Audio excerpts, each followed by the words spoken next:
1628 জন মানুষ মেন দায়িত্বে ছিল। এই মানুষগুলোকে আল্লাহ এমন ভাবে কেটে দিয়েছেন। এই আয়াতের পরবর্তী শব্দ ফাকতি আদাবিরুল কওমিল্লাযী সালামু, আল্লাহ বলেন জালেমদের শিকড় কেটে দেওয়া হয়ে গেছে। এই জন্য সোহেল তাজের ঘোষণা আজকে শোনেননি যে মানুষ হত্যাকারী যারা তারা পালিয়ে গিয়ে এখন আবার উল্টাপাল্টা স্ট্যাটাস দিচ্ছে, মানুষকে উস্কে দিচ্ছে, এটা যেন সে বন্ধ করে। উনি বুঝেছে কিন্তু অনেকদিন পরে। এই কথা বাংলার জনগণ বহু আগেই বুঝেছিল। আর মেজর ডালিম তো বুঝেছে সেই 75 সালের আগে।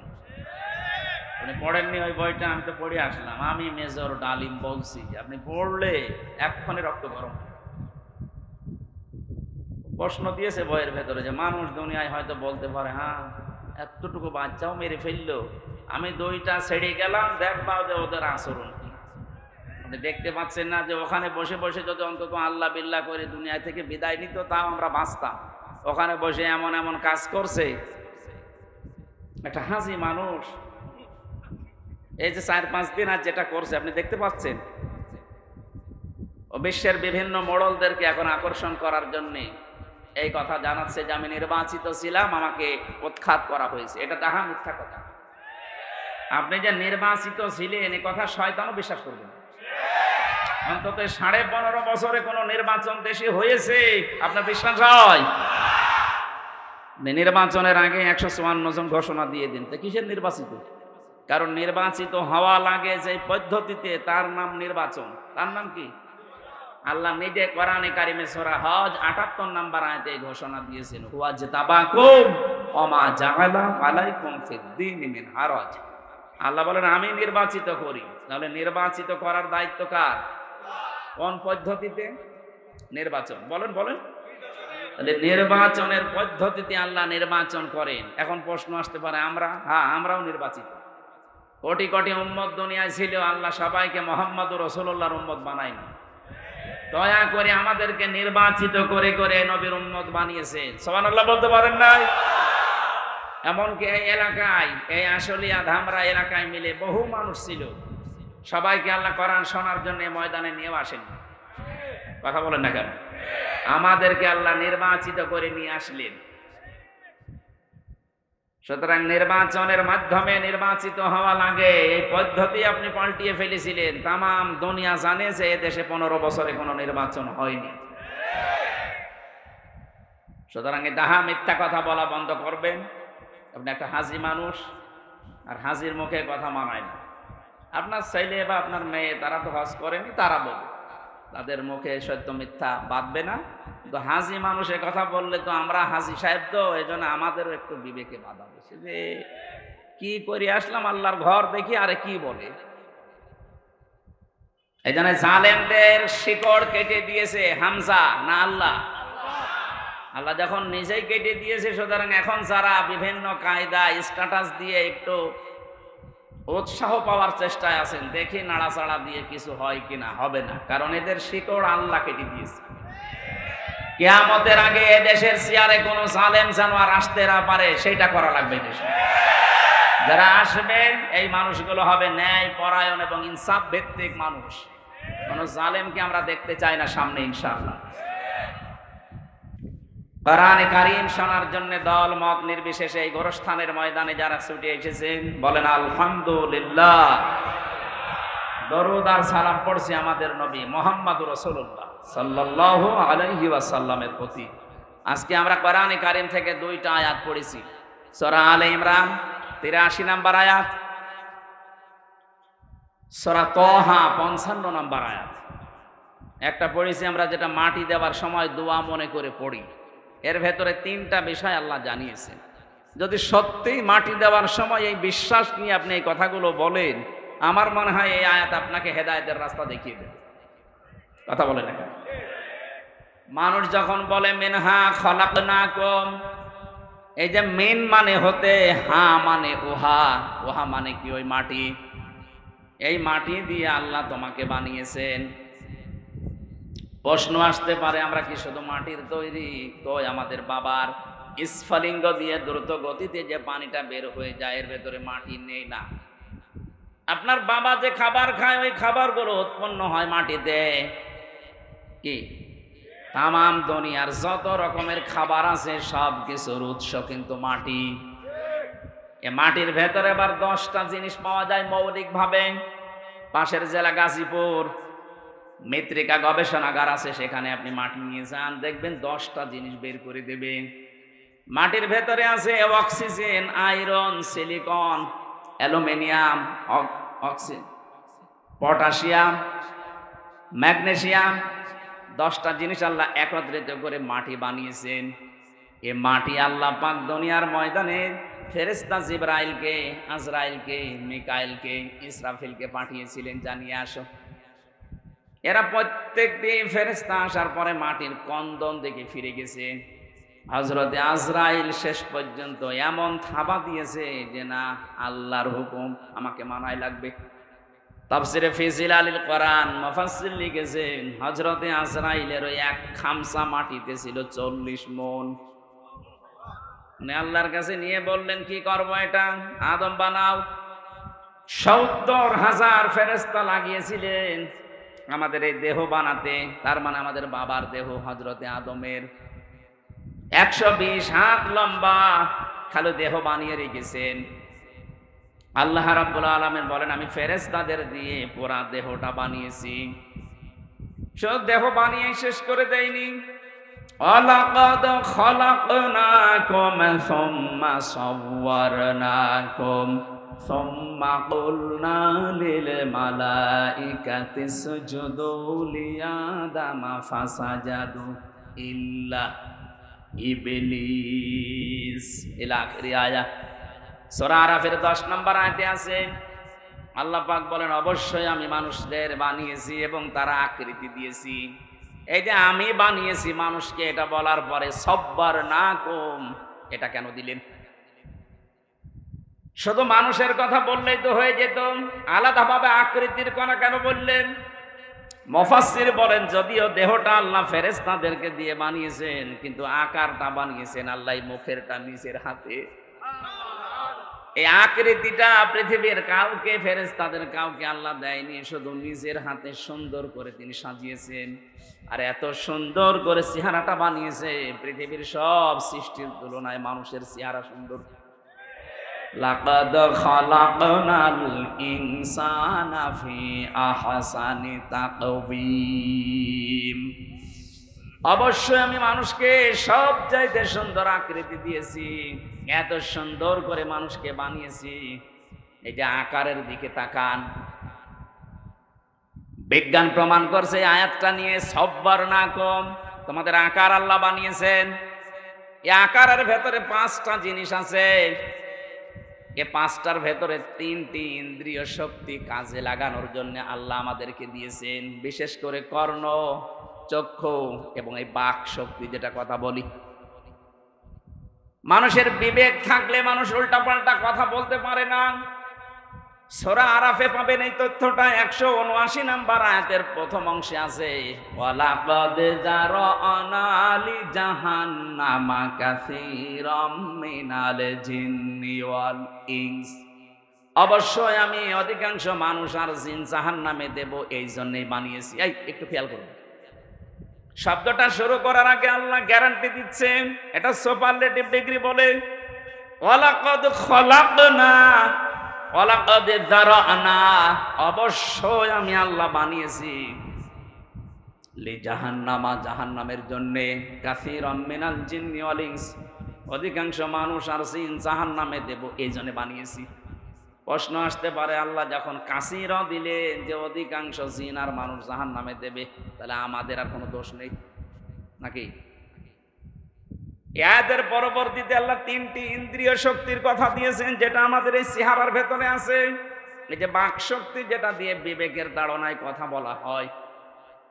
বিজ্ঞান আমাদের এই কথা বলা শব্দটা নিয়ে সূরা রহমানের 4 নম্বর আয়াতে আছে খালাকাল ইনসানা আল্লামাহুল বায়ান।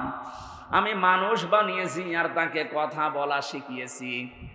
এটা নিয়ে বিজ্ঞানে গবেষণা চালিয়েছে যে মানুষ কথা বলে কি করে, দেখি তো। এই যে কয়েক ইঞ্চি জায়গা গলার ভেতরে, এখানে 27টা স্তর আছে। এতটুকু জায়গায় 27টা স্তর পার করার পরে ধাক্কা লাগার পরে একটা কথা তৈরি হয়। আপনি তো মনে করছেন এ আর কি, আপনি টের পাচ্ছেন এ কথা বলার শক্তি পৃথিবীর কেউ আপনাকে দেয়নি। যারা এই 15.5 বছর কথা বন্ধ করে রেখেছিল তারাও দেয়নি। ডাইরেক্ট ইনডাইরেক্ট ভাবে দেশে আমরা শুধু 14 দলের লোক বাদ দিয়ে বাকি সবাই ছিলাম কথা বন্ধ অবস্থায়। কথা যা বলতাম ওটা কথা না।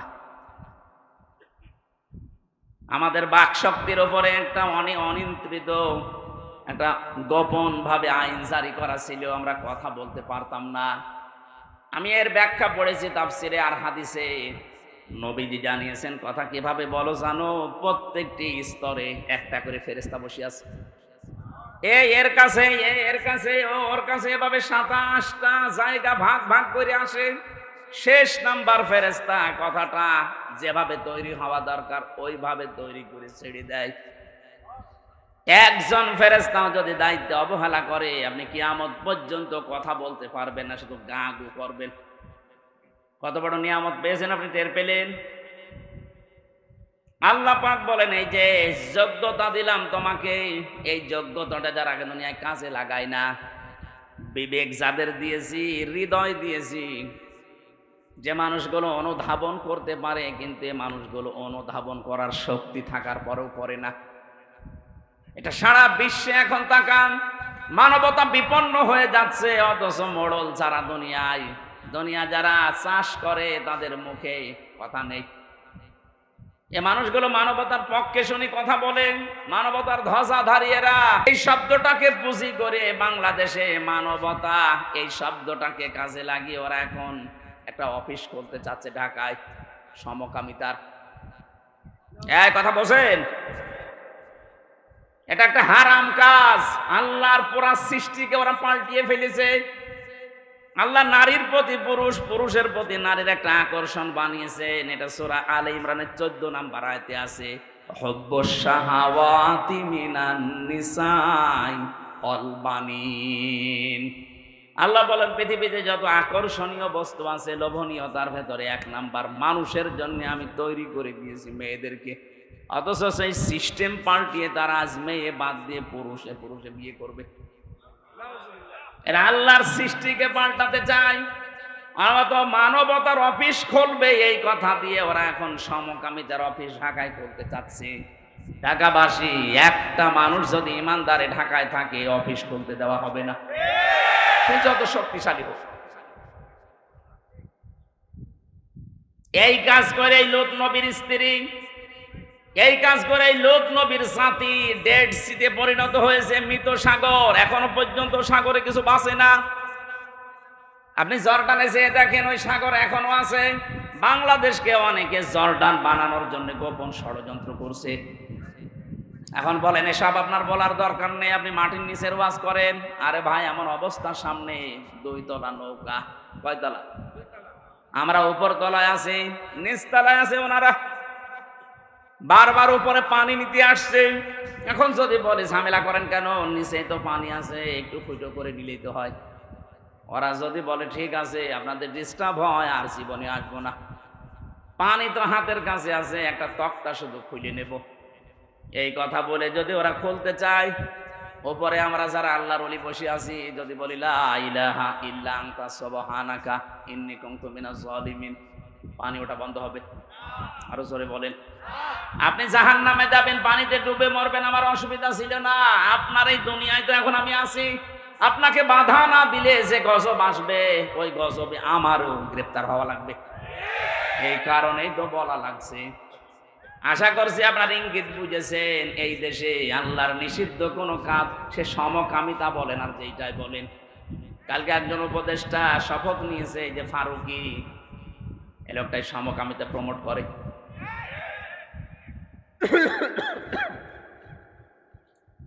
দেশের ছাত্র জনতা এবং আলেমরা চাচ্ছে এই লোক যেন এই দায়িত্বে না থাকে। এটা আমাদেরও সবার দাবি, এই লোককে এখান থেকে তাড়াতাড়ি নামিয়ে দেন। ও যতদিন থাকবে আল্লাহর গজব নাযিল হবে। নিজের স্ত্রীকে যারা দেহ ব্যবসায় লাগাতে পারে, নিজের দেহ দেখিয়ে যারা উপায় করে এই মানুষগুলো জেনা করে করে টাকা পয়সা কামাই করেছে সারা জীবন। এটা জেনা না? হয়তো লজ্জা স্থানের জেনা না হতে পারে, চোখের জেনা হয় না তাদের, হাতের জেনা, মুখেরটা, হৃদয়েরটা, বাকি আছে কোনটা? বাকি যেটা আছে ওইটা ওদের বাকি নেই। আমি নিচে নামলাম না। এইরকম মানুষকে আপনি মুসলমানের ৯৬ দেশে দায়িত্ব দিয়ে দেবেন, কয়দিন পরেই তো প্রমোট করবে যে আমরা পুরুষে পুরুষে বিয়ে করব। যেহেতু আল্লাহ ফাকতিয়া দিয়েছেন, ফাকতিয়া দাবিরুল কওমিল্লাযিনা যালামু, জালেমদের শিকড় কাটা হয়ে গেছে। সুতরাং আমরা কোন জালেম আবার সামনে বসে আবার উল্টা পাল্টা জেট চালাবে আমরা এখনই বন্ধ করতে চাই। বিবেক যাদের আছে আপনার কাজে লাগে না কোন কারণে বলেন তো?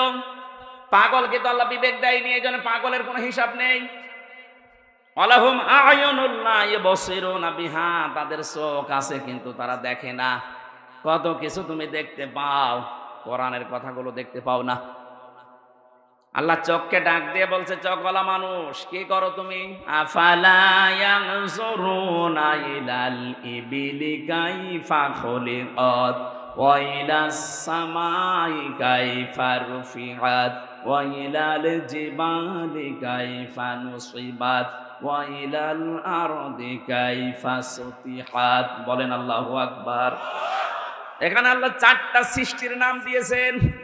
ওই চোখওয়ালা, একটু ওঠের দিকে তাকাতে পারো না? কিভাবে তাকে বানালাম, মরুভূমির জাহাজ বানিয়ে দিয়েছি তাকে। জমিনের দিকে একটু তাকাতে পারো না? কিভাবে আমি সমতল করে দিলাম বিছানা। পাহাড়ের দিকে তাকাতে পারো না? পাহাড়কে আমি পেরেক বানিয়েছি। আল্লাহ এই কুদরতের কথাগুলো চোখকে দিয়ে দেখতে বলছেন, এই কারণে পেরেকের কথা কেন দিলেন? ওয়াইলাল জিবালি কাইফা নুসিবাত, পেরেক স্বরূপ পাহাড়কে আমি গেড়ে দিলাম জমিনে। এখানে এই যে তক্তার উপরে ব্রেক মারা আছে, এই ব্রেকের উপরের যে মাথাটা আছে চ্যাপটা, এই চ্যাপটা কতটুকু দেখা যায়? এর নিচে যতটুকু আছে তার চাইতে কমপক্ষে 20 ভাগের 1 ভাগ। কথা বলে না কেন? এতটুকু এরকম 20 ডবল এই ব্রেকের ভেতরে ঢোকা আছে, গেড়ে দেওয়া আছে। আল্লাহ এই পাথর যেটা দেখতে পান পাহাড়, এটার শুধু ওই ব্রেকের ওই মাথাটা একটু জেগে আছে। তার মানে এরকম 20 ভাগ এই মাটির নিচে আল্লাহ গেড়ে দিয়েছে। এ বিশাল কুদরতের কথা, ক্ষমতার কথা আল্লাহ আমাদের শোনালেন। এই জন্যে কি নিয়ে মাস্তানি করো? মাথার ভেতরে ৭০,০০০ তার বিজ্ঞানীরা আবিষ্কার করেছে। ৭০,০০০। এই যে সামনের দিকে আছে ফ্রন্টাল লব, অক্সিপিটাল লব, প্যারাইটাল লব। আমি কোরআনে কারিমের এই আয়াতগুলো বিজ্ঞানের সাথে যখন মিলিয়েছি, এই 6টা জিনিসের ভেতরে এক একটায় 18টা করে জিনিস পেয়েছি। কম্পিউটার এখানে সেট করলে আমি আপনাকে দেখাতে পারতাম। প্রত্যেকটার সাথে তার নার্ভ সেট করা আছে। এখান থেকে পুরা শরীরের সাথে আল্লাহ কানেকশন দিয়ে রেখেছে। যখনই কোনো কিছু হয় ওই অঙ্গ প্রত্যঙ্গ আগে ওই ব্রেনের কাছে দিয়ে দেয়। আমি হাদিসে পড়েছিলাম, বিশ্বনবী জানিয়েছেন, কারো যদি একটা তার একটু ঢিলা হয়ে যায় সে লোকটা পাগল হয়ে যায়। ৭০,০০০ তার একটা একটু ঢিলা হয়ে গেলে সে পাগল হয়ে যায়। আপনাকে তো আল্লাহ পাগলামি করতে দেয়নি, অন্তত বিবেকটা দিয়েছে। একটা তারও আপনার কাটা না, তারপরও কি হয়েছে? কেন চিন্তা ভাবনা আসে না আপনার? এ চোখ দিয়ে এত কিছু দেখায়, এই জমিনটা দেখালাম, পাহাড় দেখালাম, আকাশ দেখালাম, এতটুকু একটা প্যান্ডেল বানাতে 14টা খুঁটি দিয়ে রেখেছো, অথচ বিশাল আসমান একটা খুঁটি নেই, কিয়ামত পর্যন্ত এটা পড়বে না। সুবহানাল্লাহ বলতে পারেন না? আলাহুম আযানুল্লাহ ইয়াসমাউনা বিহা, তাদের কান আছে কিন্তু এই মানুষগুলো শোনে না। এই যে আমি যেখান থেকে কথাটা নিয়ে এসেছিলাম, আল্লাহ আমাদেরকে আকার আকৃতি বানানোর পরে যে 3টি ইন্দ্রিয় শক্তি, 3টাই মাথার ভেতরে আছে। কথা বলেন ঠিক কিনা? বাকি যেগুলো আছে ওগুলো আলাদা। এই 3টি যাদের আছে, আপনি এবার নিজের বিবেককে প্রশ্ন করেন তো, আপনার বাক শক্তি যেটা আকেল শক্তি, আপনি কি যে চোখে দেখতে পান, দর্শন শক্তি, শ্রবণ শক্তি, এগুলো কি সঠিকভাবে কাজে লাগাতে পারছেন?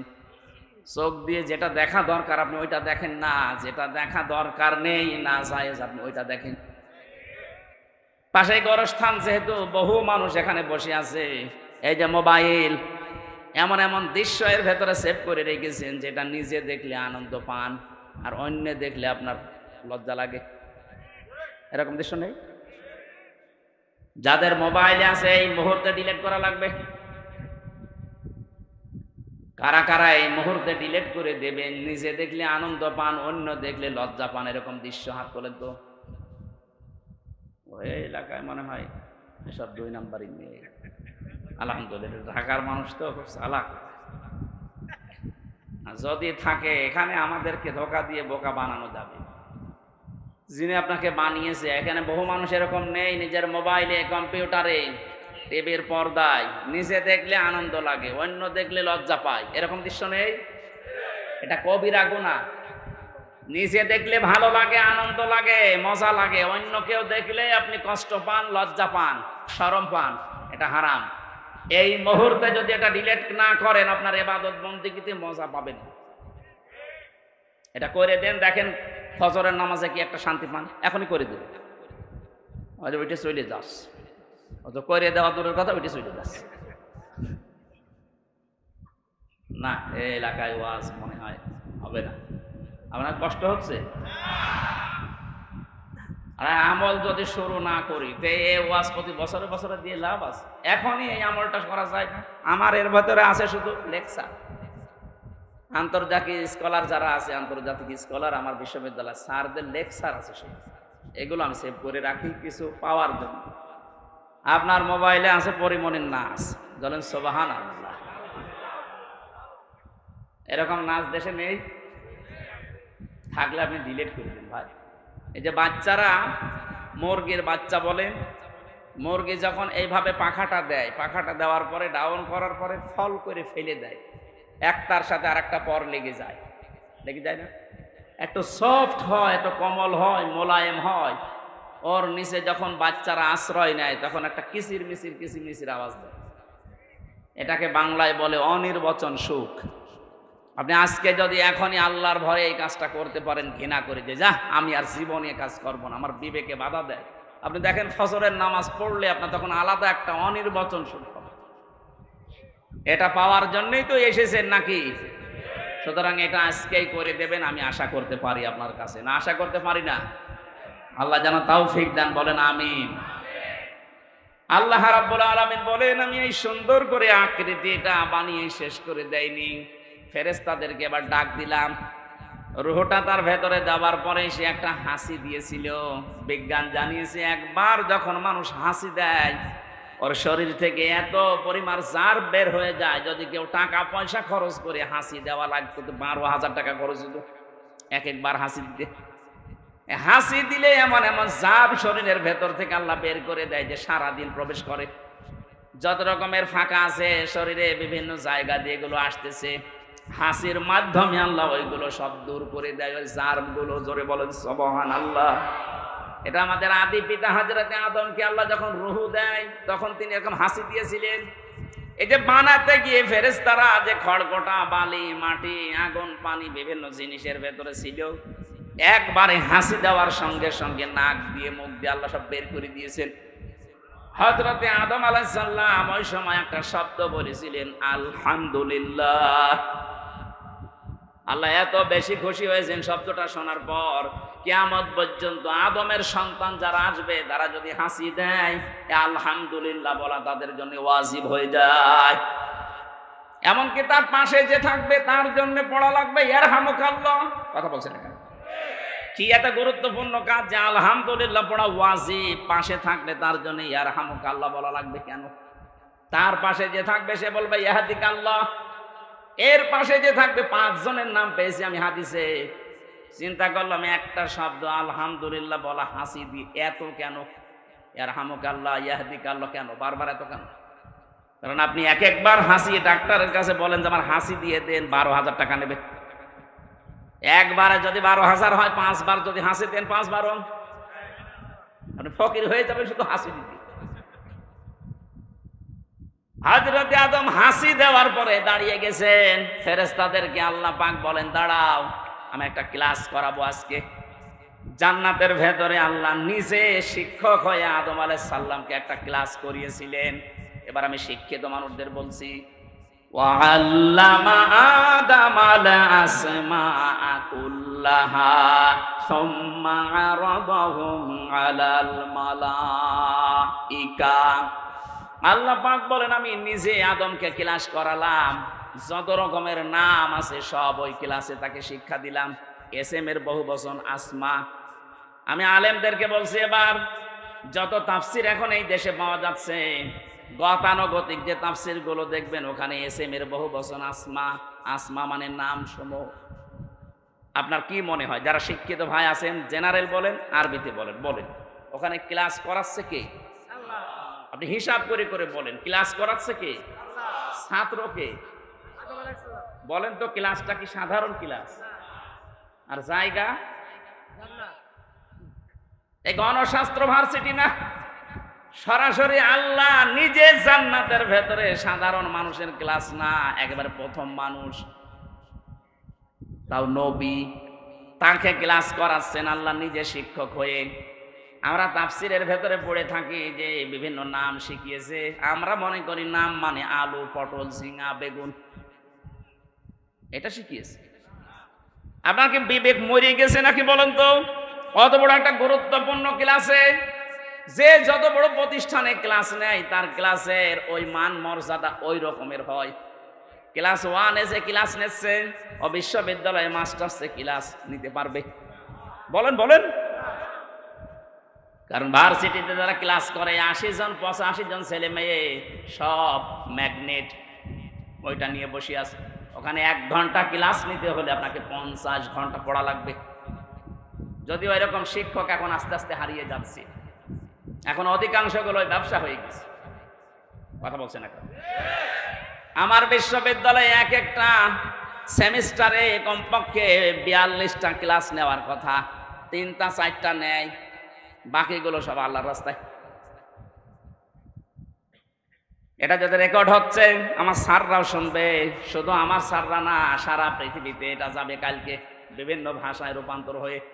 সবাইকে বলছি কান খাড়া করে শুনবেন। ওয়াইলুল লিল মুতাফফিফিন আল্লাযীনা ইযা কাতালু আলান নাসি ইস্তাওফুন। আল্লাহ পাক বলেন ধ্বংস হয়ে যাক ওই দোকানদারগুলো, যেই মানুষগুলো দুনিয়ায় ওজনে কম বেশি করে। প্রশ্ন আসতে পারে এটার ভেতরে শিক্ষককে আপনি পেলেন কোথায়? হ্যাঁ আছে, নেওয়ার সময় বেশি নেয়, দেওয়ার সময় কম দেয়, এরা ধ্বংস হয়ে যাবে। কে বলছেন? আরো জোরে বলেন। আরে ভাই, ক্লাস 1 থেকে শুরু করে প্রাইমারি, হাই স্কুল, কলেজ, বিশ্ববিদ্যালয়, হাফিজিয়া মাদ্রাসা, কওমি মাদ্রাসা, নুরানি মাদ্রাসা, দাওরা মাদ্রাসা, কত রকমের প্রতিষ্ঠান এই দেশে আছে। আমরা তো অধিকাংশ শিক্ষককে দেখি, শিক্ষিকাকেও দেখি, ওরা ক্লাসে যেভাবে দেওয়া দরকার ওইভাবে দেয় না, বলে কোচিং করা লাগবে, প্রাইভেট পড়া লাগবে। কেন আপনাকে সরকারে কি দিচ্ছে না? আপনি ক্লাসেই দিতে পারতেন। 8টা ঘন্টা আপনার কাছে আমরা থাকি, ক্লাসে দেওয়ার জন্য আপনি তো 8 ঘন্টা 10 ঘন্টা পড়ে আসবেন দিনের বেলা, মাত্র 8 ঘন্টা ডিউটি আপনার। বাকি সময় তো সরকার আপনাকে ফ্রি দিয়েছে, খেলা করার জন্য দেয়নি। আপনি যা করবেন ওই সাবজেক্টের উপরে যত রকমের তথ্য উপাত্ত আছে সব জোগাড় করবেন, এসে ক্লাসে ওইগুলো ডেলিভারি দেবেন। আপনি তো নেওয়ার সময় ঠিকই নিয়েছিলেন। একজন বিশ্ববিদ্যালয়ের স্যার হওয়ার জন্য কত লেখাপড়া করা লাগে আপনি জানেন। আপনারা তো নেওয়ার সময় তো বিভিন্ন জায়গা থেকে ঠিকই নেন, কিন্তু দেওয়ার সময় আর ক্লাসে দিতে চান না, তখন বলে প্রাইভেট পড়বি, কোচিং করবি। আপনি ওই মুতাফফিফিনের ভেতরে শামিল। আপনি নেওয়ার সময় ঠিকই বেশি নিয়েছেন, দেওয়ার সময় দিলেন না, আপনি ধ্বংস হয়ে যাবেন।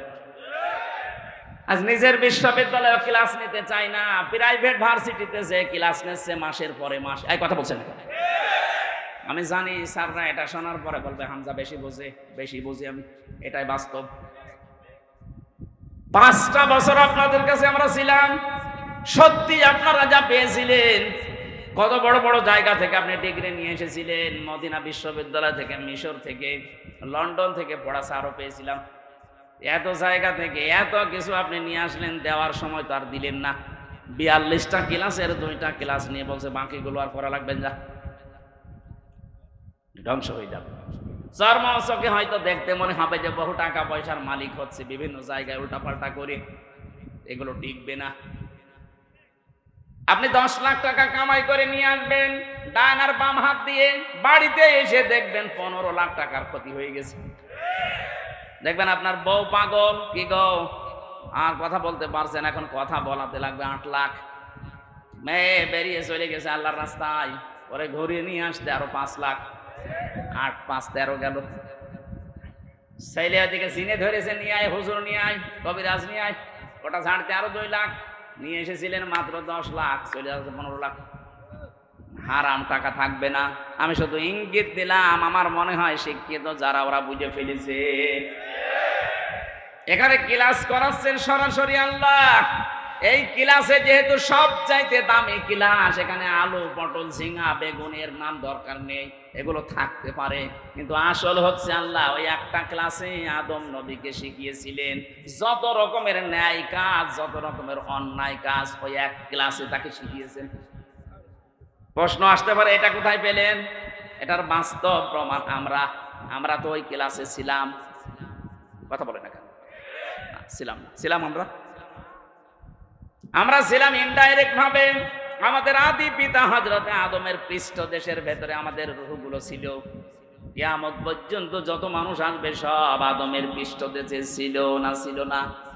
ওয়াইযা খাযা রাব্বুকা মিন বানি আদামা মিন যুহুরিহিম যুররিয়াতাহুম ওয়া আশহাদাহুম আলা আনফুসিহিম আলাস্তু বিরাব্বিকুম ক্বালু বালা শাহিদনা আন তাকুলু ইয়াওমাল কিয়ামাতি ইন্না কুন্না আন হাদা গাফিলিন। চিৎকার করে বলেন আল্লাহু আকবার। যত মানুষ এখানে আছে, যত মানুষ আসবে, যত মানুষ চলে গেছে, সবাই আদমের পৃষ্ঠদেশে ওই দিন ছিল। আমরা ওই ক্লাসে ইনডাইরেক্ট ভাবে ছাত্র, যদিও আমরা ক্লাস করি নাই আমাদের বাবার মতো ওই ক্লাসে, যেহেতু তার পৃষ্ঠদেশের ভেতরে ছিলাম, এই হিসাবে আমাদের মগজের ভেতরে আল্লাহ শিক্ষাটা অটোমেটিক দিয়েছে, ন্যায় এবং অন্যায় বোঝার কার্যকারিতা। আপনি একটা অশিক্ষিত মূর্খ মানুষকেও যদি লেখাপড়া জীবনে করেনি, তাও কোনটা ন্যায় কোনটা অন্যায় সে জানে, তার শেখালো কে? ওই ক্লাসে। কথা বুঝতেছে? এটা দুনিয়ায় আপনি যেন কাজে লাগান। এই জন্য আল্লাহ পাক আদমের পৃষ্ঠদেশ থেকে বের করে নিয়ে উনি আমাদেরকে প্রশ্ন দিয়েছিলেন, আলাস্তু বিরাব্বিকুম, আমি কি রব না? সবাই আমরা এক বাক্যে বলেছিলাম, ক্বালু বালা, অবশ্যই আপনি আমাদের রব। হয়তো অবশ্যই আপনি আমাদের রব, এই কথা বললাম কোন জ্ঞানের ভিত্তিতে? ওই যে আদম নবীর ওই ক্লাসের ভিত্তিতে। আমার কথা বোঝা যাচ্ছে না? তাহলে সকল ন্যায় এবং অন্যায়ের যে সাবজেক্টগুলো সব ওই একদিনে তিনি শিক্ষা দিয়ে দিয়েছেন। ওখান থেকে তিনি হযরতে আদম আলাইহিস সালামের বাম পাজরের হাড় দিয়ে আমাদের আদি মাতা হযরতে হাওয়াকে বানালেন। সুন্দরী একটা মেয়ে লোক বানিয়ে রেখে দিয়েছে। হযরত আদম ঘুম থেকে উঠে দেখলেন সুন্দরী, তাকালেন এবং ধরতে গেলেন, কারণ নিষিদ্ধ জিনিসের প্রতি আকর্ষণ সে জন্মের শুরু থেকেই। কথা বলেন না কেন? যেই তাকিয়েছে, ধরতে গেছে, আল্লাহ বলে ধরাও যাবে না, তাকানো যাবে না। আদম নবী বলছে, আল্লাহ ধরাও যাবে, তাকানো যাবে, এই বুদ্ধি দিন। বুদ্ধি দিলাম, বিয়ে করা লাগবে। এই জন্য আদমের সন্তান কিয়ামত পর্যন্ত যারা আসবে, আর যদি মূর্খ হয় দেখবেন নামাজের ফরজ কয়টা জানে না, কিন্তু বিয়ে করা ফরজ এটা জানে। আপনার পেটে বোম মারে, হুজুর ফরজ কয়টা বলতে পারবে না, বিয়ে করা যে ফরজ কে জানে? বহু যুবক মানুষ এখানে বাবা যারা আছেন, পুত্র যদি এবং ছেলের মেয়ে যদি প্রাপ্ত বয়স্কা হয়ে যায়, আপনি বিয়ে দিতে চান না, বলো নিজের পায়ে আগে দাঁড়াক। নিজের পায়ে দাঁড়াতে গিয়ে যদি একবার কোনো কাম করে ফেলে, কিয়ামতের দিন আপনিও জেনাকারের কাতারে দাঁড়াবেন। এই জন্য বাবারা একটু সাবধান হবে। ওর ঘাড়ে সোয়াল তুলে দেন, এমনি বওয়ার সিস্টেমও জেনে ফেলবে। আমরা মনে করি ওরে নিজের পায়ে দাঁড় করিয়ে তারপর আমি রিমান্ডে যখন ছিলাম একটা হিন্দু পেয়েছিলাম অফিসার, বাড়ি রাজবাড়ি, রাত 12টায় আসে, ওর 6টায় যায়, প্রায় আসতো। আমারে বলছে হুজুর আমি এই বাংলাদেশ, ভারত, পাকিস্তান সহ এই সমস্ত এলাকার মুসলমানদের ইসলাম মানা আর বাইরের দেশগুলোতে আমি গিয়ে মিশনে ছিল, আমি একটা মুসলিম দেশে মিশনে ছিলাম, ওই জায়গায় ওদের যে ইসলাম মানার পদ্ধতি এটা আলাদা। কি করে? অফিসার আমারে বলছিল, আমি ওখানে 2 বছর ছিলাম, এক হোটেলে খাবার খেতাম, যে হোটেলে খাবার খায় ওই হোটেলের মালিক একটা মুসলমান, কিন্তু ছেলেকে বানিয়ে রেখেছে বয়, কি হোটেল বয়, এই যে পানি খাবার রুটি এগুলো এনে দেয়, এই কাজ করে। 2 বছরের ভেতরে দেখলাম কি গো, পরিচয় নিয়ে জানলাম যে এটা ওর ছেলে। বললাম যে আপনি কি? আমি মুসলমান। কেমন মুসলমান আপনি?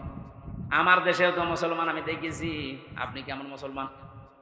আপনার ছেলে, আপনি এত বড় হোটেলের একটা মালিক, আর আপনার ছেলেকে আপনি হোটেলের বয় বানিয়ে রেখেছেন, ও পানি দেয়, খাবার দেয়, রুটি দেয়, একটা কথা হলো।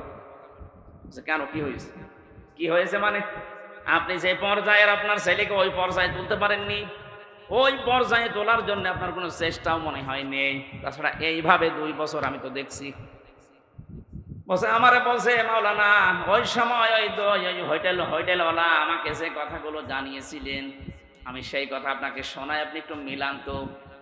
উনি আমারে ওই দিন সূরা তাগাবুনের 14 নম্বর আয়াতটা তেলাওয়াত করে শুনিয়েছে। আমার কাছে আমি মুসলমান, আমি যে হিন্দু অত জানি না, কিন্তু আমি হিন্দু হলেও আমি কিন্তু লেখাপড়া করে কোরআনের বহু আয়াত বাংলায় মুখস্থ করেছি।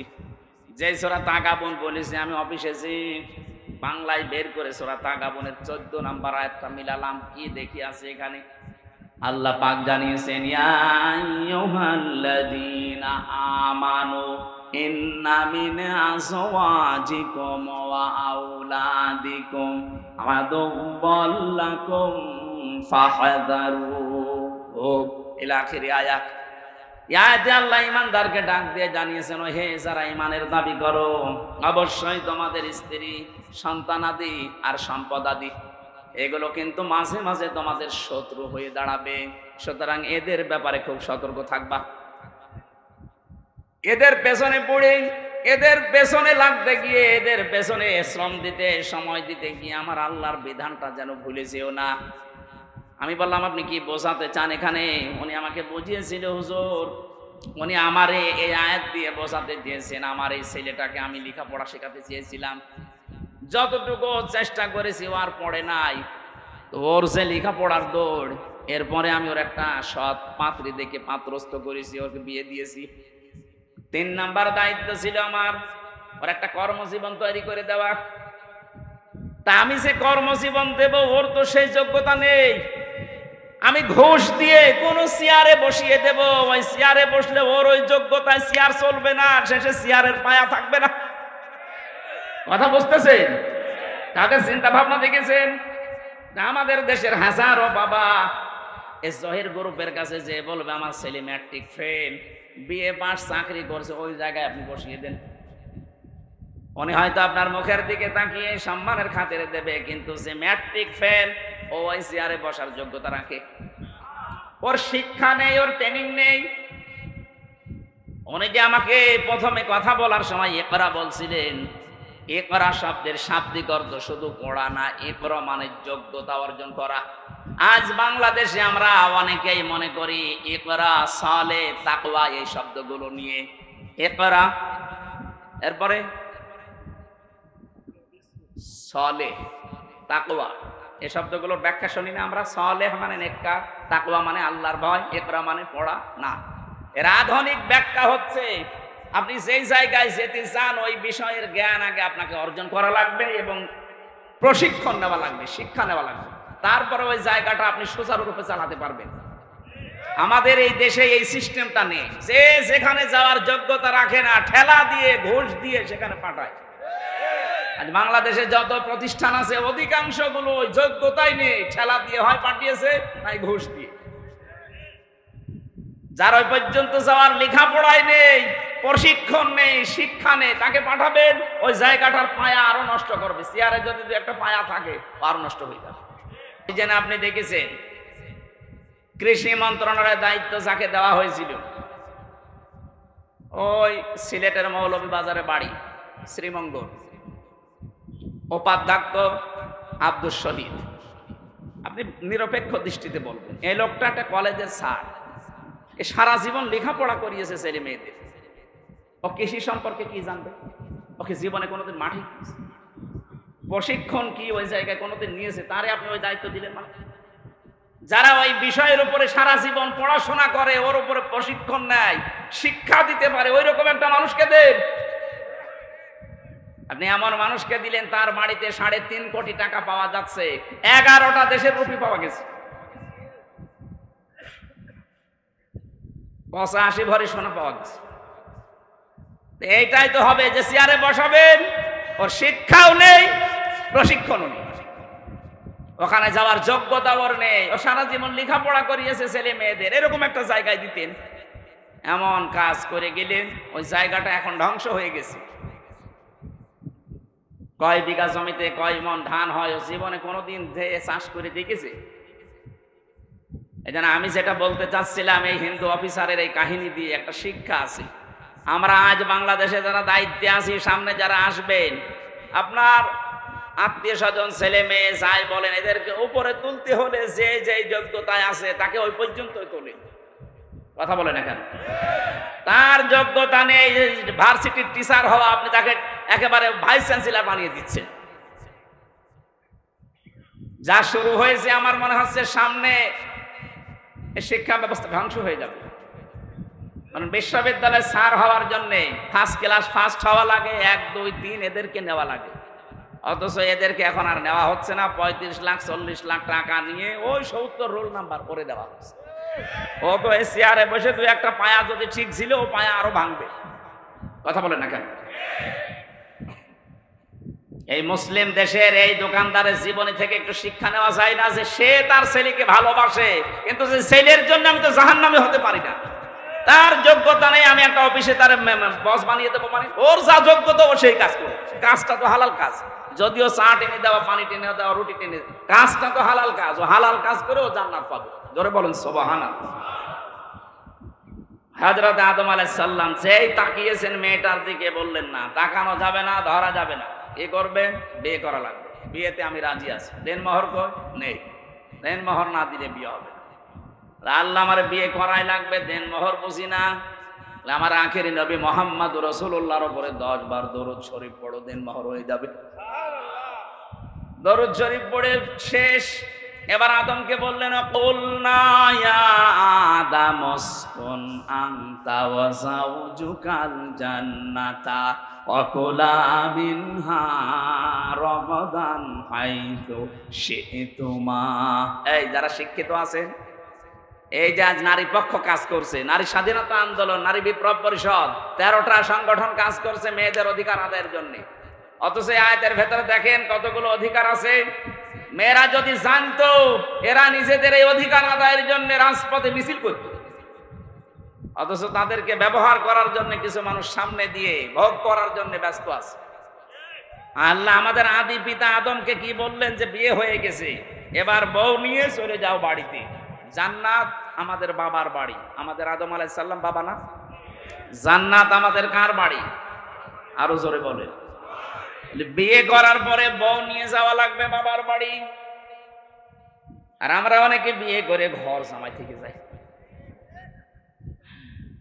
আপনি বিয়ে করে বউ নিয়ে বাবার বাড়ি যান, হ্যাঁ, কি করবেন বাবার বাড়ি যে? আল্লাহ বলেন ওয়াকুলা। এখানে যারা তাফসীর বোঝে আলেমদেরকে বলছি, আল্লাহ কিন্তু আনতা ওয়াকুলা দেয়নি। বউ নিয়ে বাড়ি যাওয়ার পরে নিজে একেবারে মরণ খাওয়া খাবা, এরপরে যতটুকু বাঁচে বউকে খাওয়াবা না।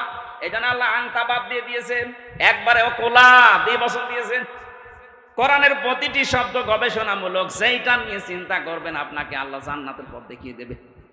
মেয়েদের কি অধিকার আল্লাহ দিচ্ছেন? আনতা না দিয়ে একবারে কোলা।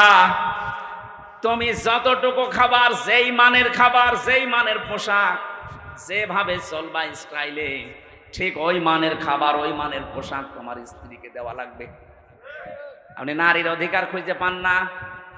যেই দিন আল্লাহ নারীকে বানিয়েছেন ওই দিনই তার অধিকার দিয়ে দিয়েছেন। আপনারা যে অধিকার দিতে চাচ্ছেন এটা অধিকার না, এটা ভোগ করা। দুধ খাওয়ানোর দায়িত্ব বাবার না মার? অবশ্যই মা। এই আপনি আলেম? এখানে আলেম যারা আছে জিজ্ঞাসা করেন তো, দুধ খাওয়ানোর দায়িত্ব সন্তানকে বাবার না মার? চেয়ারম্যান সাহেব বলেন তো। না, উনি ভারপ্রাপ্ত চেয়ারম্যান তো এই জন্য মনে হয় পারবে না। উনি ভারটা মুক্ত হলে পারবেন। আমরা চাই আল্লাহ সামনে যেন ভার মুক্ত করে একেবারে জায়গা মতো বসিয়ে দেন। বলেন আমিন। আমি আজকে এটা নিরসন করব, যারা আছে এটা রেকর্ড হচ্ছে। দুধ খাওয়ানোর দায়িত্ব বাবা, কিন্তু মা এই দায়িত্বটা পালন করছে। দয়া করি উনি যদি পালন না করে, আপনার কোথায় পেলেন? হ্যাঁ, সূরা বাকারা 2 নম্বর পারা 17 নম্বর পৃষ্ঠা 1ম নম্বর লাইনে 232 নম্বর আয়াত মাঝের অংশে আছে, ওয়াল ওয়ালিদাতু ইরদি'না আওলাদাহুন্না হাওলাইনি কামিলাইনি লিমান আরাদা আইয়ুতিম্মার রাদা। এটা মুযাক্কার শব্দ, পুরুষ। পুরুষের দায়িত্ব এটা। 2 বছর দুধ খাওয়ানোর দায়িত্ব কার? বলেন বলেন। কিন্তু পুরুষের মেশিন পত্র আছে, আমরা পাবো কোথায় এটা? আল্লাহ তো আমাদেরও মেশিনই দেয়নি। সুতরাং এটা দিয়েছে যাদের, ওনাদের দিয়ে দায়িত্ব পালন করিয়ে নেয়। ওনারা যদি বলে না আমি করবো না, ওনার গুনাহ হবে না। এখন মারা যদি বলে যে তোমার ছেলে তুমি দুধ খাওয়াও, যদি আমাকে দিয়ে কাজ করাতে চাও 2 বছর 5 লাখ করে টাকা দেওয়া লাগবে, আপনাকে তাই দেওয়া লাগবে। মাইকে বলা মনে হয় ঠিক হলো, মহিলারা তো শুনছে। সম্মানিত মা বোনেরা কানে হাত দিয়ে থাকেন, আমি গোপন কথাটা বলে ফেললাম। এখন যদি ওরা বলে যে তোমার এক একটা ছেলে মেয়ের জন্য 5 লাখ করে টাকা দাও, তারপরে দুধ খাওয়াবো, নাই তোমারটা তুমি খাওয়াও, আমি পাবো কোথায়? অধিকার আপনাদের যা দিয়েছে একটা একটা করে যেহেতু কোরআন থেকে হাদিস থেকে নেন, এই যারা আন্দোলন করছে এদের মুখে ঝাঁটা দেওয়ার কথা মনে হবে আপনার। নারী বিপ্লব পরিষদ গঠন করে উনি চালাচ্ছে। মেয়েদেরকে সামনে দিয়ে যে মানুষগুলো মিছিল করে, এদের রুচি কি? আমি একবার যশোরে মাহফিলে গিয়েছিলাম। যশোর ওই যে পালবাড়ি যে মোড় আছে, ওই সময় বাসে যেতাম। বাসে যেয়ে নেমে দাঁড়িয়ে আছি, যশোর MM কলেজের মেয়েরা মিছিল করছে যে ইফটিজিং এর বিরুদ্ধে ডাইরেক্ট অ্যাকশন। মনে করলাম আল্লাহ, এখন যে অবস্থা, পুলিশে যদি আমার ধরে আবার কোন সালের অপরাধী বলে চালিয়ে দেয়। পুলিশের ভয়ে ঢুকলাম এক চাঁদ দোকানে, ঢুকে দেখছি পুলিশ চা খাচ্ছে। আরে ভাই, আপনার ঝামেলায় আপনার এখানে, আর আপনি আমার সামনে। উনি আমার বসে, হুজুর একটা কথা বলি। বলেন, এই যে মিছিল আসতেছি, যশোর MM কলেজের মেয়েরা, এক একটার বয়স হচ্ছে 20 বছর 22 বছর 25 বছর। এই যে যুবতী মেয়েরা, বুকে কোনো ওড়না নেই, স্কিন টাইট প্যান্ট পরা, একটা ব্যানার ধরে আছে হাত দিয়ে, আর এক হাত দিয়ে বলছে ইফটিজিং এর বিরুদ্ধে ডাইরেক্ট অ্যাকশন। উনি আমার বলছে, হুজুর যে জিনিস দেখছি মনে হচ্ছে ইফটিজিং আমি আগে করি। না, ঠিকই বলিস। কিসের অধিকার আদায় করার জন্য আপনি নামেন? আর আপনাকে আল্লাহ কি অধিকার দিয়েছে? স্বামীকে বলছে, আহা আদম, বউ নিয়ে যাও বাবার বাড়ি, যে শুধু নিজে মরণ খাওয়া খাবা না, যতটুকু খাবা, যতটুকু মানের খাবার, ওই মানের খাবার স্ত্রীকে দেওয়া লাগবে। এতটুকু আল্লাহ শেষ করেননি। অকুলা মিনহা রগদান হাইসু শি'তুমা, বউ নিয়ে ঘরের ভেতরে একেবারে তালাবদ্ধ করে রাখবা না, ওখানে যেখানে ইচ্ছা যাবে, যা ইচ্ছা খাবে। তার মানে কি, বউ নিয়ে আপনি ঘোরাফেরা করতে পারেন, বিভিন্ন জায়গায় যেতে পারেন। আজ বাংলাদেশ জামাত ইসলামীর যিনি আমিরে জামাত ডাক্তার শফিকুর রহমানকে সাংবাদিকরা প্রশ্ন করছে, যদি ইসলামে দেশে আসে তাহলে মেয়েরা তো ঘরবন্দি হয়ে যাবে, তালাবদ্ধ হয়ে যাবে। না, মেয়েরা সবচেয়ে বেশি অধিকার পাবে যদি বাংলাদেশে ইসলাম কায়েম হয়।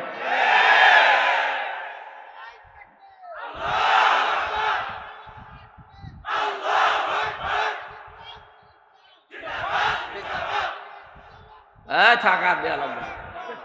আরে রক্তগুলো এখন থাক, অন্তত পরে কাজে লাগবে। সম্মানিত মা বোনেরা, আপনাদের অধিকার যেগুলো দিয়েছেন কোরআনে একটা একটা করে, উনি যেহেতু কোরআন পড়ে জানে, উনি বলেছে এই কারণে কোরআনের দিকে তাকিয়ে যদি ইসলাম এসে যায় দেশে, মেয়েরা সবচেয়ে বেশি অধিকার ভোগ করবে। ঘরের ভেতরে তালাবদ্ধ হয়ে থাকার জন্য আপনারা আসেননি, আপনাকে নিয়ে বেড়ানোর কথা কোরআন বলছে। রাগাদান হাইসো সে তোমা, যেখানে ইচ্ছা যাও, যা ইচ্ছা খাও, কিন্তু সাবধান, ওয়ালা তাকরাবা হাদিহি শাজারা, ওই গাছের কাছে যাবে না। তার মানে কি? এই গাছ মানে শুধু গন্ধম গাছ। এটা যদি শুধু গন্ধম গাছ উদ্দেশ্য হতো, কোরআনে আল্লাহ আয়াত নাযিল করতো না। এটা মানে আল্লাহর বর্ডার। আপনি বউ নিয়ে এমন জায়গায় যেতে পারবেন না যেখানে গেলে আপনারও ফরজ পর্দা থাকে না, বউরও পর্দা থাকে না। এমন অনুষ্ঠান দেশে নেই। কথা বলেন না কেন? এমন বিয়ের অনুষ্ঠানে গেলেন যেখানে নিজেরও পর্দা থাকছে না, আপনার বড় পর্দা থাকছে না, ওইরকম অনুষ্ঠানে যাওয়া জায়েজ নেই। এইরকম পিকনিকে যাওয়া যাবে না বন্ধুদের সাথে, এরকম মেলায় যাওয়া যাবে না। শিশু মেলার নাম দিয়েছে, শিশু নেই, শুধু শিশুর খালারা আর মামারা। এখানে গেলেই শুধু অ্যাক্সিডেন্ট হয়। এই জন্য সম্মানিত মা বোনেরা, আলেমদের স্ত্রী যারা সত্যিকারের আলেম, যারা খাস পর্দা করে চলে, যারা আসিমাত নিয়ে চলে, রুকসাত না। রুকসাত মানে মুখমণ্ডল আপনি খোলা রাখতে পারবেন, হাতের কবজি, পায়ের পাতা, কিন্তু আসিমাত নিয়ে যারা চলে, খাস পর্দা নিয়ে, এরা হাত মুখ পর্যন্ত মোজা দিয়ে ঢেকে রাখে। এদের স্ত্রীরা সত্যিই যে সম্মান নিয়ে মহারানী হয়ে আছে, আপনি কিছু টের পাচ্ছেন না।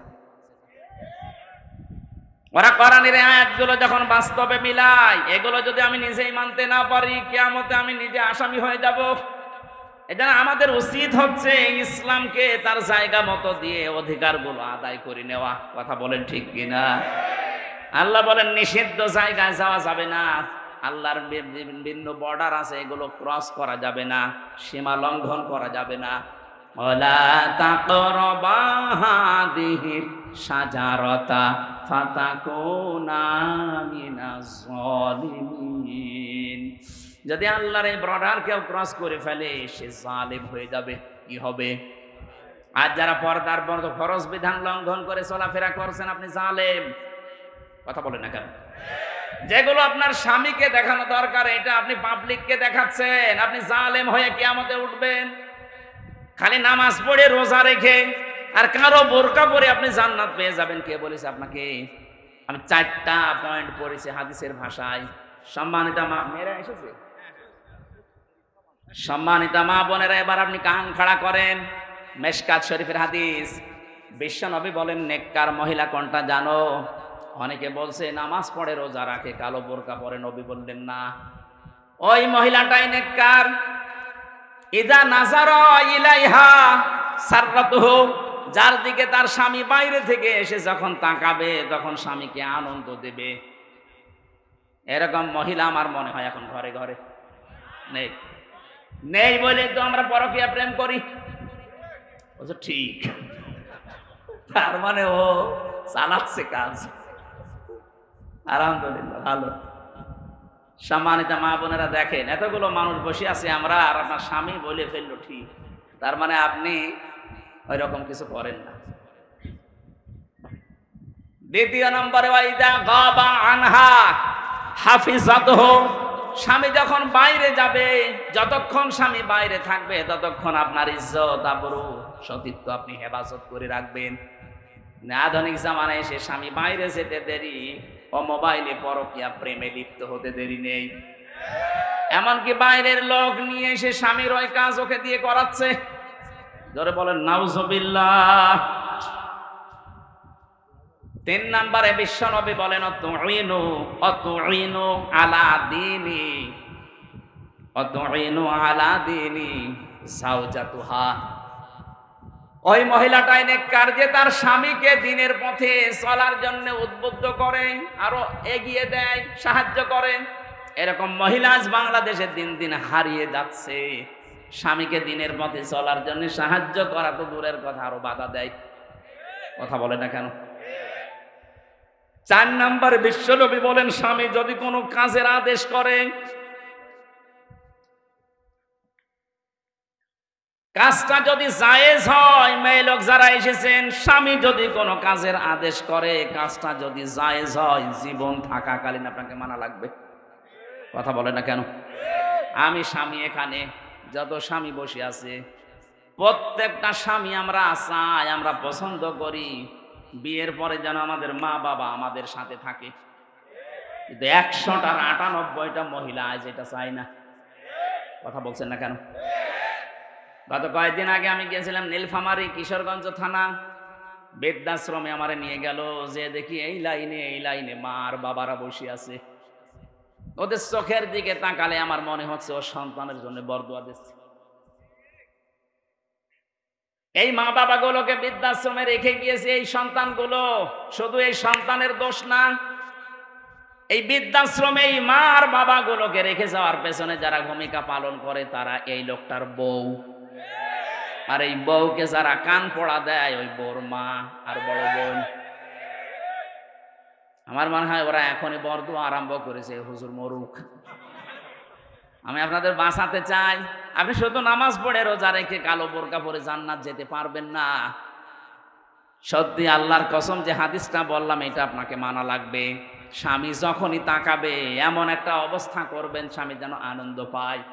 নবীজি বলেন, তোমার আচরণ দেখে যদি স্বামী হাসে, তুমিও যদি হাসতে থাকো, যেই কয়টা দাঁত বের হয়ে যাবে ওই কয়টা নফল হজের সওয়াব পাওয়া যাবে। সুবহানাল্লাহ। এত জোরে বললে দেখবেন বাড়ি যে দাঁত কেলিয়ে পড়ি আছে। কি গো হুজুরে যে বলে দিল, যতগুলো দাঁত দেখো অতগুলো সওয়াব। আমার বন্ধই হচ্ছে না মুখ।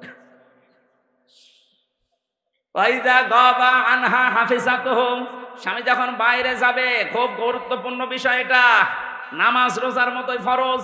আপনার শরীরকে আপনি হেফাজত করে রাখবেন, এমনকি মোবাইলে কোন আওয়াজে কথা বলবেন সেইটাও আল্লাহ কোরআনে দিয়েছেন। সূরা আহজাবের 32 নম্বর আয়াত, 22 নম্বর পারা, 1 নম্বর পৃষ্ঠা, 3 নম্বর লাইনে আছে। এটা তাফসিরে খাজেনের ভেতরে পাবেন। ইয়া নিসান নাবিয়্যি লাস্তুন্না কাআহাদিম মিনান নিসাই ইনিত্তাকাইতুন্না ফালা তাখদুনা বিল কওলি ফায়াতমাআল্লাযী ফী কলবিহি মারাদু ওয়া কুলনা কাওলাম মা'রুফা। বলেন আল্লাহু আকবার। আল্লাহ বলেন, হে নবীর স্ত্রীরা, কারোর সাথে যদি কথা বলতে চাও পর্দার আড়াল থেকে কথা বলবা, সঠিক কথা, মিথ্যা কথা বলা যাবে না। সম্মানিতা মা বোনেরা, মোবাইলে বলেন, ফ্যাক্সে বলেন, ফোনে বলেন, যেখানেই কথা বলেন, মিথ্যা কথা বলবেন না। কিন্তু ভাষা হবে রুক্ষ সূক্ষ্ম, এমন কড়া কড়া ভাষা দিয়ে কথা বলবেন ঝাঁঝালো গলায়। ওর মনের ভেতরে যদি গুড়ও থাকে বলবে আল্লাহ দরকার নেই, এ মহিলা না আজরাইল। আর যদি আপনি শাবনূরের কণ্ঠ দিয়ে বলেন আসসালামু আলাইকুম বিয়ান সাহেব, বিয়া সাহেব বলে না, ওর মনের ভেতরে যদি দুর্বিসন্ধি থাকে, খারাপ অন্তরের মানুষ হয়, ওকে শয়তান ধোঁকা দেবে আর চিন্তা করবে কাজ হচ্ছে। আর কিছুদিন লাইন লাগায়, শেষ পর্যন্ত দেখবেন 2 সন্তানের মা ওর হাত ধরে পালিয়েছে। বেশি বলে ফেললাম, এটা হচ্ছে না দেশে? মেয়েদের কণ্ঠ পর্যন্ত পর্দা, কিভাবে কথা বলবে। এই জন্য আমার এই মোবাইলে মহিলা কণ্ঠ যদি কোনো জায়গা থেকে কল কেউ দেয় ফতোয়া ধরার জন্য, আমি হোসাইনকে দিয়ে দিই, তো তুই যা করবি করবে। হোসাইন এখানে আসে না, ওরা জিজ্ঞাসা করেন, আমি মেয়ে লোকের কণ্ঠ ধরতে চাই। আর মাসলা মাসাইল জানার দরকার হলে আপনার স্বামীকে দেন, আপনার ছেলেকে দিয়ে বলান, কারণ এটা রেকর্ড হয়। আমি রিমান্ডে যে এটা দেখেছি। আমরা যা মনে করছি এত সহজ না। এই জন্য কথাবার্তারা খুব হিসাব করে বলবেন। টাকলা মোরাদের মতো 6 মিনিট 29 সেকেন্ড যে ফাঁস হয়ে যাবে, মন্ত্রিত্ব চলে যাবে। তাও তো অডিও ফাঁস হয়েছে, আর যেগুলোর ভিডিও ফাঁস হচ্ছে এদেরকে আমার মনে হয় জবাই করা দরকার। 80-85 বছর বয়স, আর ওর নাকি ঘুম পাড়ানো লাগে। আমি নিচে নামলাম, এ মানুষের ভেতরে পড়ে, আর এরা বলে দেশ চালাচ্ছে। এর রাত 12টা-2টা পর্যন্ত ঘুম আসে না, এর ঘুম পাড়ানো লাগে আল্লাহর ওলিদের দিয়ে।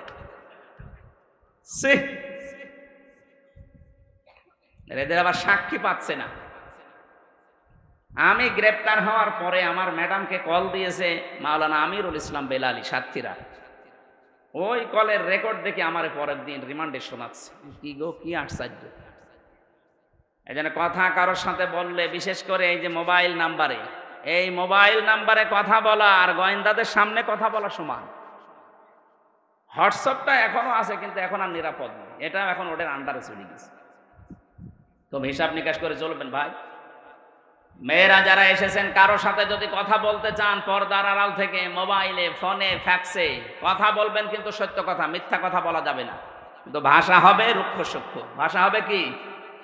আল্লাহর এই বর্ডারটা, আপনি স্বামী বাড়ি থেকে চলে গেছে, এই বর্ডারটা আর ঠিক রাখেন না, আপনি ক্রস করে ফেলেন। অথচ আপনার হেফাজত করার দরকার ছিল আপনার কণ্ঠ, আপনার শরীর, আপনার সতীত্ব, এমনকি আপনার সন্তান যেটা আছে, স্বামীর সন্তান, ওইটা আপনার স্বামীর সম্পদ, সব আপনি হেফাজত করে রাখবেন, আপনি দায়িত্বশীল। 3 নম্বরে আপনি সাহায্য করবেন স্বামীকে দ্বীনের উপরে চলার জন্য। তাহলে হযরতে রহিমার সাথে আপনি কিয়ামতে জান্নাত পাবেন। হযরতে খাদিজাতুল কুবরা, তাকে আল্লাহ সালাম পাঠিয়েছিলেন এই কারণে, তার জীবনের সব কিছু তার স্বামীকে সাহায্য করার জন্য তিনি দিয়েছিলেন।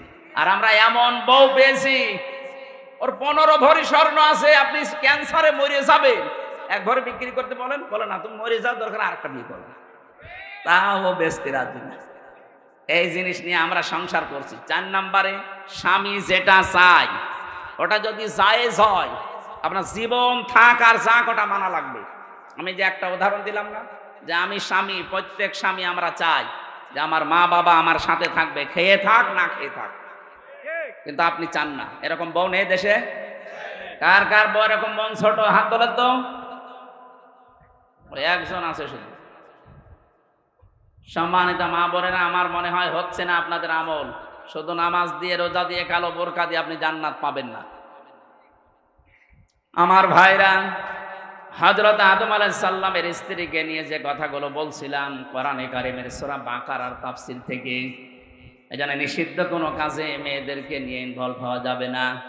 যেগুলো আপনাকে দেখানো দরকার এইগুলো ওরা জনগণকে, পাবলিককে দেখাচ্ছে। নিজে দায়ুস হচ্ছে, নিজের ভাই স্বামী, নিজের বড় ভাই স্বামী এবং বাবা আর বড় ছেলে, এদেরকেও দায়ুস বানাচ্ছে। একটা মহিলা যদি বেপরদা হওয়ার কারণে জাহান্নামী হয়ে যায়, নবীজি বলেন কমপক্ষে 4 জন মানুষকেও জাহান্নামে নিয়ে যাবে। বলেন নাউজুবিল্লাহ। তার বড় তার বাবাকে নেবে, তার স্বামীকে নেবে, তার বড় ভাইকে নেবে, তার বড় ছেলেকে নেবে। চিন্তা করে দেখেন তো, আমরা যারা ইবাদত বন্দেগী কিছু না কিছু করে বগল বাজাচ্ছি যে জান্নাত আমি পাবো না, পাবে কে? আপনার মেয়ে বেপরদায় চলছে, আপনার বেটার বউ বেপরদায় চলছে, আপনার মা বেপরদায় চলছে। আল্লাহর এই বর্ডারগুলো আমরা যেন ক্রস না করি। বলেন আমিন। আল্লাহ রাব্বুল আলামিন বলেন, এই যে এইভাবে করে আমি তোমাদেরকে বানালাম, বানানোর পরে তোমাদের সম্মান বৃদ্ধি করার জন্য ফেরেশতাদের মাধ্যমে সেজদা দেওয়ালাম, দুনিয়াতে নিয়ে আসলাম।